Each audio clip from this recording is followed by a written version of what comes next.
Born in Hope Hospital. Yes. Grew up in Low Broughton. Higher Broughton. Higher Broughton. Yeah. Correct me. Yeah. The book there, the Rialto. Yes. Bring That back was memories. the view. That was the very view from our front door. We lived in a flat above a chemist called Friedman's. A chemist. Just next to that cinema there was Potter's Club, where John Virgo, John Spencer, the Hurricane, and all them 70s players used to work out there. And you didn't get a membership card, you got a Yale key, so you could go it was a 24-hour place, you could go in any time of the day or night. I suppose that was very handy for the Hurricane, who kept erratic hours. Did that picture house give you a love of cinema and musicals? Oh, absolutely. Well, music, you're making me sound like, you know what I mean? I love it. A member of the Lavender Persuasion here, you know what I mean? I like the odd one. But I'm more of a cowboy guy. Let me guess. John Wayne. That's when I saw the Searchers. Put it this way, I saw the Searchers there in 1956. In 1956 it was a golden year because my dad, who didn't like going to the flicks, he was a drinking man, and he didn't care for sitting still in the pictures very much. And in fact, when that lion came on at the beginning, he used to get up and say, "I've seen it." You've got to tell us about Mr. Malone. Seen it. But it took me twice. It took me twice in 1956. Once to see Moby Dick, and once to see The Searchers, starring John Wayne. Can we just briefly ask about Mr. Malone? Two of my favourite films to this day. Mr. Malone? Mr. Malone, Mr. John Malone. I have actually, somebody got his grandson, I suppose, got in touch through my daughter's email saying thanks for giving him a mention, and he was indeed a terrific guy, and he sent me some photographs of him because he was a man of many talents. He was in a doo-wop group that were featured on a talent contest, a precursor of Opportunity Knocks and Small Faces, and indeed the X Factor. And it was the first one in England, and it was called the Carol Levish Show, and it was hosted by a Canadian MC called Carol Levish. And I remember he came in one day and he says, "Watch the Carol Levish show tonight, guys." I can't remember what they call. I wish I could remember what they call, but they did they were tuxedoed up, him and three of his mates, and they did a great rendition of "At the Hut" by Danny and the Juniors.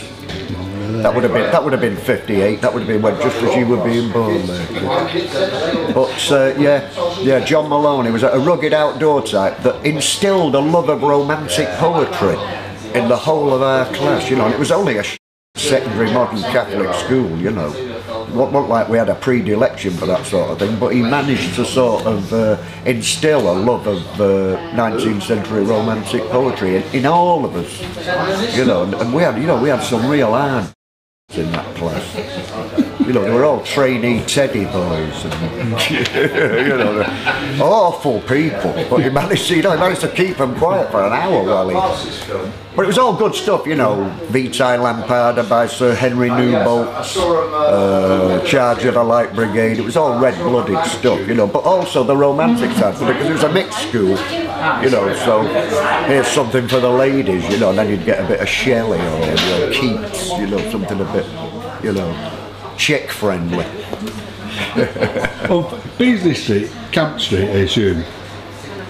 Yes, right. Yes, that's right, Camp Street. I didn't call it Camp Street, because that was the template for Beasley Street, because it was a sort of low-rent ghetto then that you know, with students, beatniks, hookers, one-parent families, you know, problem-type people, you know, that couldn't get on the council house list, basically, you know, out of the reach of the helping hand of the state. So it's sort of a bit bohemian in a way, I guess. But you know, a million gaffs, a million stories. They were actually Victorian houses that had been converted into several flats. There was a lot of that going on, and it was quite close to Salford Tech, which had an art college at the time. So there was a lot of art students lived up there as well. So it was an interesting mix of people, but a bit kind of scuzzy at the same time. But I figured if I call it Camp Street, people are going to think I'm flying the pink flag, you know. So I thought I better, so I'll have to change the name.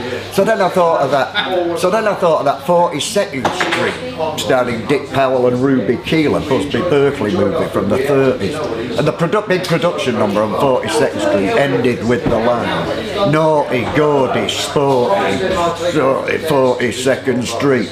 So I thought, cheesy, greasy, queasy, sleazy, what rhymes with that? And I thought, no, what?